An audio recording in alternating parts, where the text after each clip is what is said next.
You must be thinking, what do blue oceans have to do with entrepreneurship and value proposition? Simply stated, it is a wide, calm, deep, unexplored space. It represents an unknown or new market space which has little or no competition. Demand is created and not fought over. On the other hand, red oceans represent rivalry, cutthroat competition, and limited prospects for profit and growth.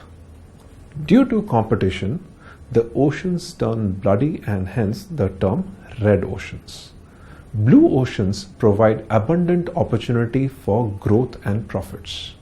It is based on principles and theories presented in Blue Ocean Strategy, a very influential article by Chan Kim and Rene Mabo.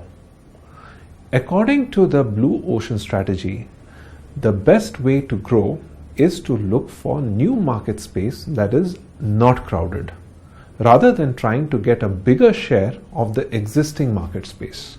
As existing markets get crowded, products become similar to one another, resulting in extreme competition and lesser profits.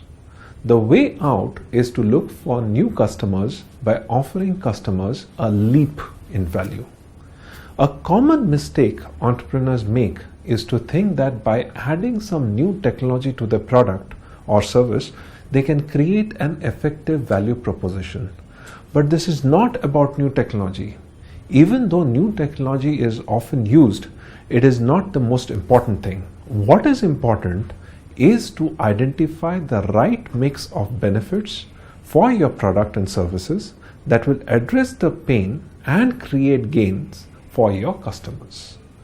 Done well, it can result in existing competition becoming irrelevant for your venture. I'll now take you through an exercise to refine your value proposition.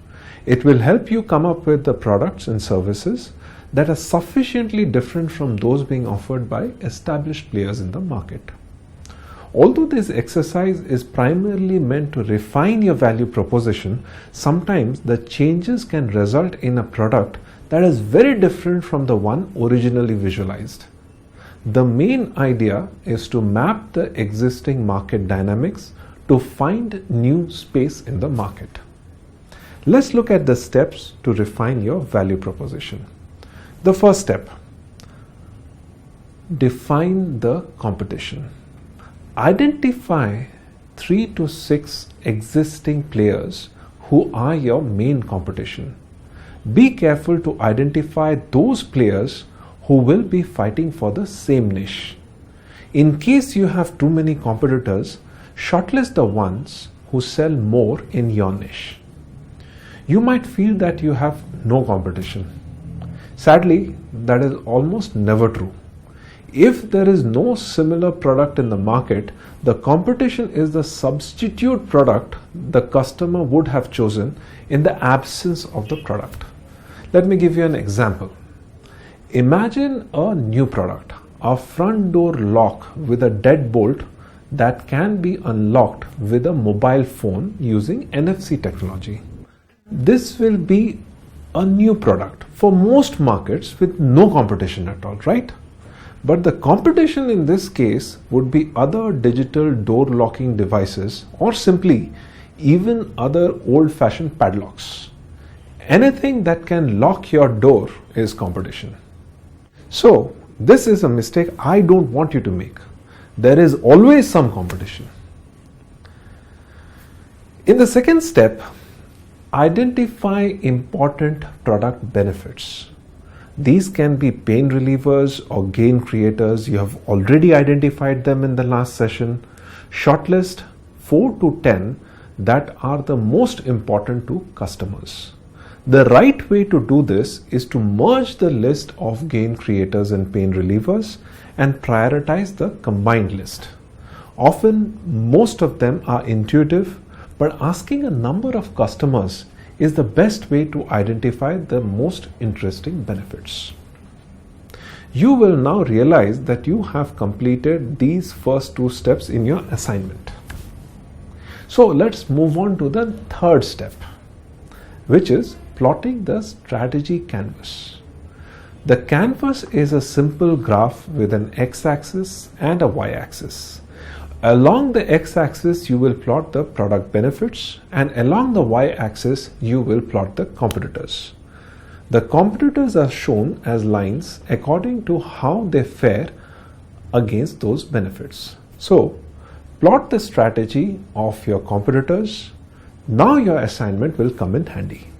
Use the information you had gathered to plot how the competitors fared against the benefits on the x-axis. You can either use numbers on the y-axis or use words like high, low, medium for the benefits. It is not always possible to put a number equivalent or a level to, let's say, benefits like taste or color. In these cases, use qualitative labels like red, green, blue for color, and labels like sweet, sour, tangy for taste to complete this graph. What this graph or canvas shows is the customer perception, or what we may call a perceptual map.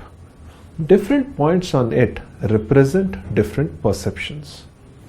In short, you need to put the benefits on the x-axis, put the competitors on the y-axis, plot the perceptual map of the perceived performance of the competitors for each of these benefits. The last step is applying the 4 actions framework. This sounds complex, but it's just a framework that helps you decide how to differentiate yourself from competition. The 4 actions are reduce, eliminate, create, and raise. Reduce refers to benefits that can be reduced well below industry standards. Eliminate refers to those benefits the industry takes for granted and can be eliminated. Create refers to those benefits that can be created that the industry has never offered. Raise refers to those benefits that can be raised well above the industry standards.